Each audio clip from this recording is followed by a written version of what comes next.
Mesdames et messieurs, ravi de vous retrouver dans le cadre de cette émission Tu dois comprendre avec un nouveau thème. Il y a un temps pour tout. Ce thème est tiré d'Ecclésiaste chapitre 3, verset 1. Pour les habitués de ce programme, je leur demande souvent de prendre un bloc-notes, s'ils ont leur Bible, de l'ouvrir avec nous, afin que nous parcourions la parole de Dieu ensemble. Mais si vous ne l'avez pas, votre Bible, vous pouvez tout simplement noter ces passages que vous méditerez plus tard. Ecclésiaste chapitre 3, verset 1. Il y a un temps pour tout, un temps pour toutes choses sous les cieux. C'est le Créateur qui parle.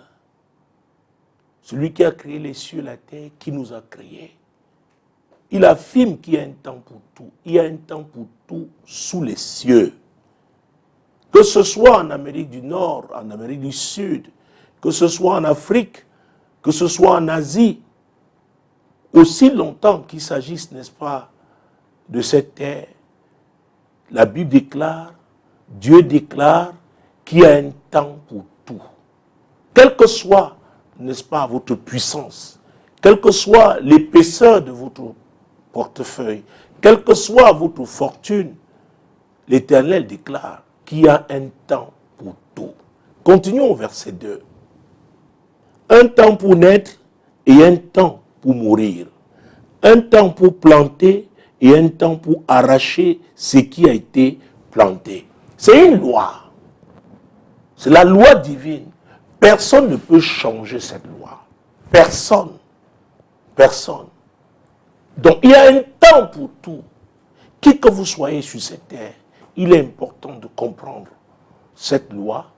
Il est important de vous organiser en fonction de cette loi parce que l'Éternel est souverain. Il est l'omnipotent, l'omniprésent, l'omniscient. Il est au contrôle. Oui, il a la maîtrise de son plan, la maîtrise de ses programmes. Donc il y a un temps pour tout. Nous allons parcourir la parole de Dieu. Nous prendrons quelques exemples. Et nous verrons que ce que Dieu a dit, c'est ce qui est. Prenons tout simplement le livre d'1 Samuel. 1 Samuel chapitre 16. Vous savez, dans la Bible, il y a des héros que j'aime particulièrement. Et dans l'Ancien Testament, j'aime parler de David. Dans le Nouveau, j'aime parler de l'apôtre Paul. Donc, quand nous parlons d'1 Samuel chapitre 16, Dieu est en train d'introduire là un jeune homme. À ce moment-là, au niveau de ce verset, on ne le connaît pas encore.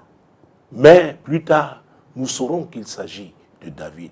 1 Samuel chapitre 16, verset 1. L'Éternel dit à Samuel, « Quand cesseras-tu de pleurer sur Saül?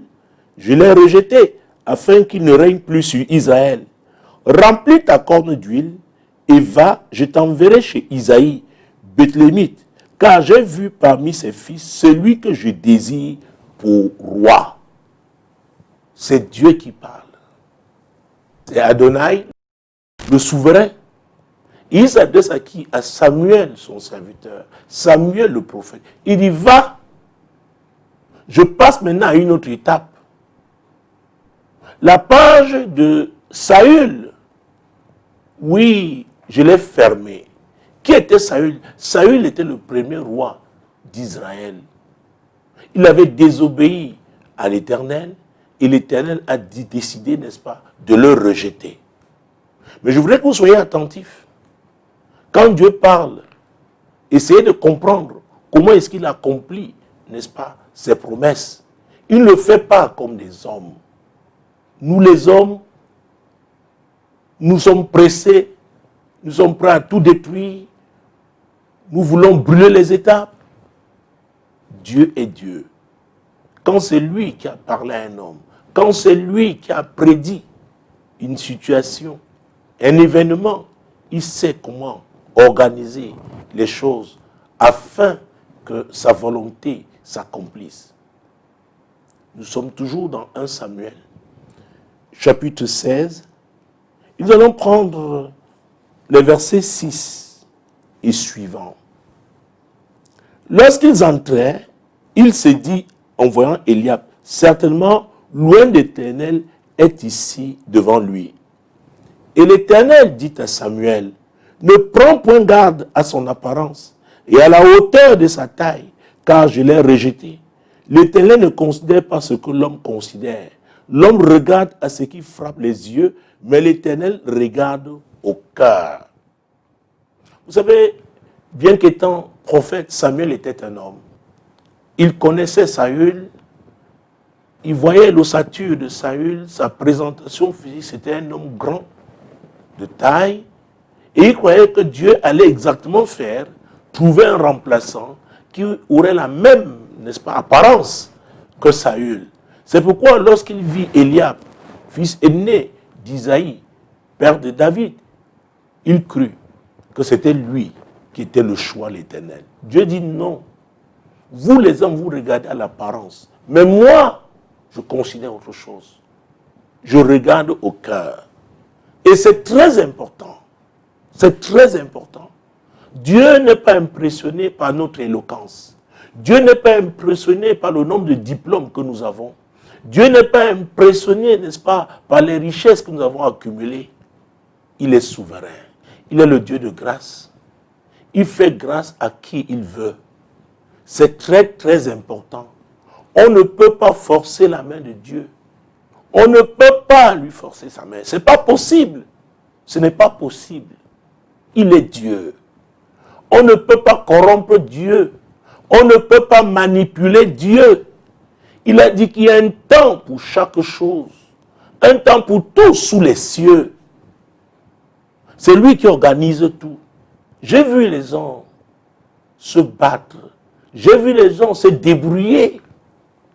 Mais croyez-moi, si vous vous débrouillez à arriver à un certain niveau, à occuper une place, vous devrez vous débrouiller toute votre vie pour garder cette place. Vous ne pourrez pas opérer avec la grâce de Dieu. C'est pourquoi j'ai l'habitude d'enseigner et de conseiller aux gens de laisser Dieu agir, de découvrir leur couloir et d'obéir et de suivre l'Éternel. C'est très important. Ah oui! Vous ne pouvez pas lutter contre le temps. Ce n'est pas possible. Vous ne pouvez pas. Il ne faudrait pas que vous ayez le temps de Dieu contre vous. Vous devez plutôt opérer dans la direction divine. Ah oui! Donc nous étions en train de lire les versets 6 et 7 d'1 Samuel chapitre 16. Nous continuons notre lecture. Isaïe appela Abinadab et le fit passer devant Samuel. Et Samuel dit, l'Éternel n'a pas non plus choisi celui-ci. Verset 9. Isaïe fit passer Shama. Et Samuel dit, l'Éternel n'a pas non plus choisi celui-ci. Isaïe fit passer ses 7 fils devant Samuel. Et Samuel dit à Isaïe, l'Éternel n'a choisi aucun d'eux. Alors la Bible dit que ces 7 fils-là d'Isaïe, c'était les fils d'Isaïe. Il comptait sur eux. Si Dieu pouvait faire quelque chose de spécial, d'extraordinaire dans sa famille, ce n'était possible qu'avec ces 7 fils-là. Vous voyez, Dieu dit dans sa parole qu'il prend des choses folles du monde pour confondre les sages. Si ça ne dépendait que des hommes, je ne serais pas là devant vous aujourd'hui. Ce n'est pas parce qu'on mérite qu'on est choisi de Dieu.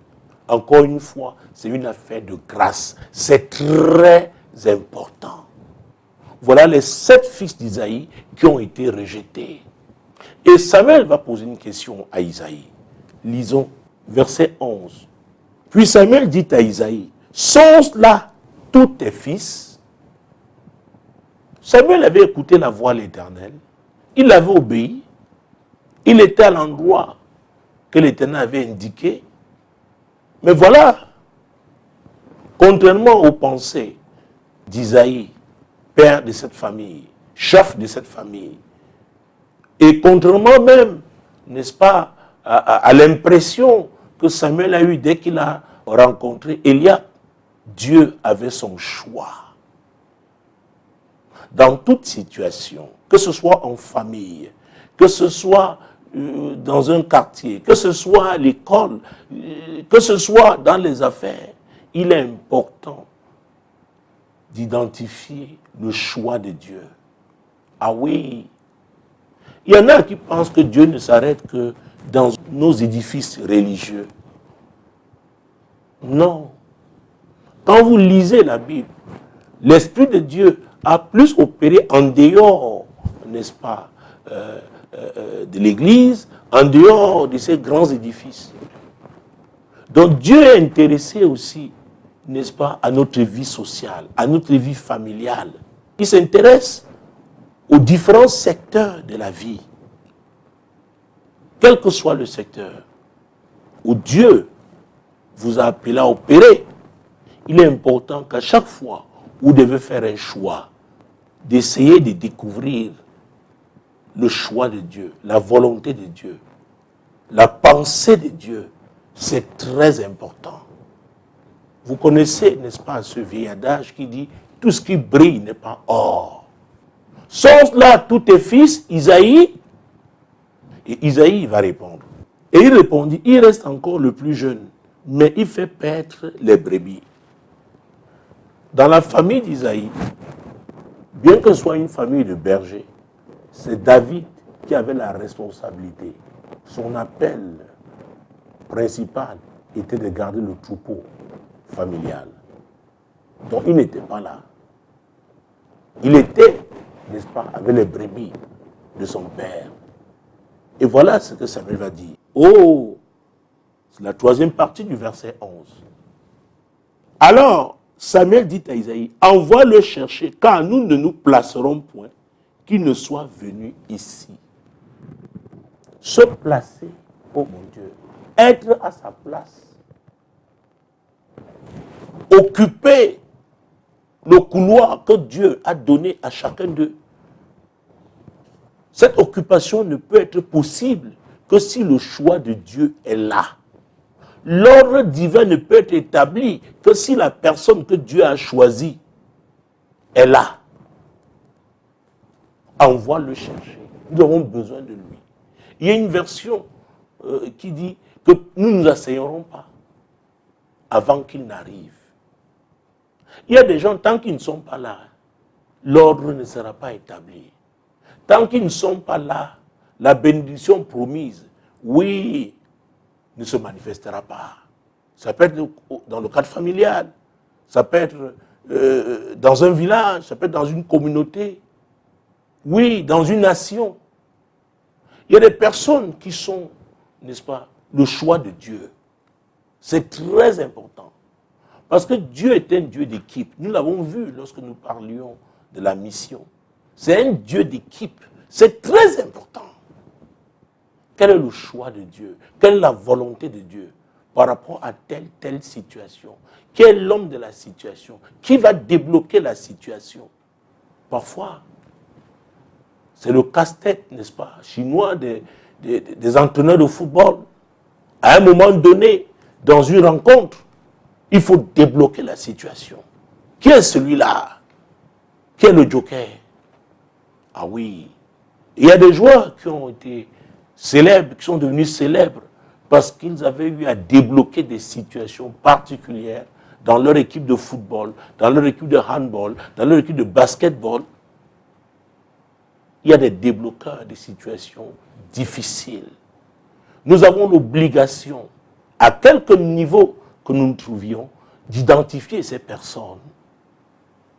Ah oui, ces personnes contribueraient même à notre bonheur. C'est très important. C'est aussi être honnête. Ah oui. Continuons notre lecture. Isaïe l'envoya chercher. Or, il était blond, avec de beaux yeux et une belle figure. L'Éternel dit à Samuel, lève-toi, ouais-le, car c'est lui. Le temps de Saül était passé. C'était le temps de David. Lève-toi, ouais-le, car c'est lui. Ah oui. Il y a des équipes qui ont perdu de grandes rencontres de football, n'ont pas pu négocier de grands tournois, des virages importants à des tournois importants, parce que le coach a refusé d'aligner tel ou tel joueur. A fait évoluer, a fait jouer celui qui ne devait pas jouer. Ah oui. J'aime prendre, n'est-ce pas, le football, parce que à l'époque, je m'intéressais beaucoup au football, pour illustrer, n'est-ce pas, les situations de la vie. Quel est le meilleur gardien de but qu'on doit avoir? Quel est le meilleur latéral droit? Quel est le meilleur latéral gauche? Quel est le meilleur stopper? Quel est le meilleur ailier gauche? Quel est le meilleur ailier droit? Quel est le meilleur avant-centre? Etc., etc. Qui doit commencer telle rencontre et céder la place à tel autre? Qui doit attendre d'abord et entrer comme joker? C'est très important. Et parce que le diable sait que ces choix-là sont cruciaux, il apporte la confusion, il trouble. Il ne veut pas qu'on aligne, n'est-ce pas, des personnes appropriées, des personnes qui peuvent conduire leur équipe à la victoire. C'est très, très important. Ah oui! Peut-être vous avez été capitaine de l'équipe pendant d'autres saisons. Est-ce que vous êtes le capitaine capable de mobiliser votre équipe en cette saison? Ah oui. Peut-être vous avez été, n'est-ce pas, un bon latéral droit ou un bon latéral gauche. Peut-être vous avez aussi des capacités maintenant d'évoluer au milieu du terrain. Et qu'au milieu du terrain, vous serez plus, vous apporterez plus à votre équipe. Mais votre coach tient à vous maintenir latéral droit, ou vous-même vous vous battez à demeurer à ce poste alors que vous allez évoluer entre-temps. Ah oui, il y a un temps pour chaque chose. Peut-être maintenant vous devez attendre, vous n'avez plus assez de souffle. Vous ne pouvez pas commencer une rencontre. Il faudrait qu'en deuxième mi-temps, que ce soit en deuxième mi-temps que vous interveniez. Est-ce que vous allez accepter de ne pas être parmi les 11 entrants? Parce que nous restons là encore dans le cadre du football. Est-ce que c'est la victoire de l'équipe qui est importante pour vous? Il y a un temps pour chaque chose. C'est très important. Vous pouvez commencer comme réserviste au banc de touche. Pas parce que vous n'êtes plus important, mais peut-être parce que l'adversaire est coriace. Et il y a une stratégie qui a été mise en place. Oui, pour le contrecarrer d'abord. C'est très important. Ah oui, peut-être le match suivant, c'est vous qui commencerez. Qu'est-ce qui est important pour vous? La victoire de l'équipe ou alors votre ego? Mesdames et messieurs, la notion du temps est une notion cruciale. Elle est cruciale. Nous devons l'intégrer dans tous les choix que nous faisons. Continuons. Samuel prit la corne d'huile, éloigné au milieu de ses frères. L'Esprit éternel saisit David à partir de ce jour-là. Et dans la suite, Samuel se leva et s'en alla à Rama. Mesdames et messieurs, après cette onction, humainement, nous pourrions penser que David est allé remplacer Saül au palais. Dieu avait rejeté Saül, mais physiquement, Saül était encore là. Parfois, nous manquons de sagesse. Ah oui. Parfois, nous manquons d'élégance. Parfois, nous ne sommes pas courtois. Le plus souvent aussi, nous sommes impatients. Le temps de Dieu n'est pas le temps de l'homme. Et la patience, n'est-ce pas, fait partie des fruits de l'esprit. Quel que soit votre appel, quel que soit vos talents, vos dons, croyez-moi, vous avez besoin de patience. Laissez Dieu agir. Il y a des combats que vous ne devez pas mener vous-même. Vous devez laisser Dieu qui vous a appelé, Dieu qui vous a agir en votre faveur. Vous accompagner étape par étape. J'ai vu des personnes brillantes, ah oui, qui étaient appelées à avoir un avenir radieux, mais qui sont cassées la figure parce qu'elles n'ont pas compris la notion de temps. Parce qu'elles ont été pressées. Parce qu'elles ont voulu brûler les étapes. Et c'est pourquoi, quand je parle aux jeunes, je leur demande d'apprendre à être patient. Je leur demande de ne pas se précipiter. Je leur demande de ne pas casser, parce qu'ils risquent de casser ce dont ils ont besoin. Présentement besoin, et peut-être même plus tard. C'est très important. Dieu l'a dit dans le livre de Nombre, il n'est pas un homme pour mentir, ni un fils d'homme pour se repentir. Ce qu'il a dit, il le fera. Et vous connaissez cette prophétie d'Habakkuk. Quand nous lisons Habakkuk chapitre 2, peut-être l'important, ce n'était pas prévu, mais nous allons lire ce passage biblique. Il faut, n'est-ce pas, connaître les principes de Dieu et savoir attendre de Dieu, le laisser faire. Nous sommes dans le livre d'Habakkuk. Habakkuk fait partie, n'est-ce pas, de ceux qu'on appelle les petits prophètes. Habakkuk chapitre 2, nous allons prendre les versets 1 et suivants.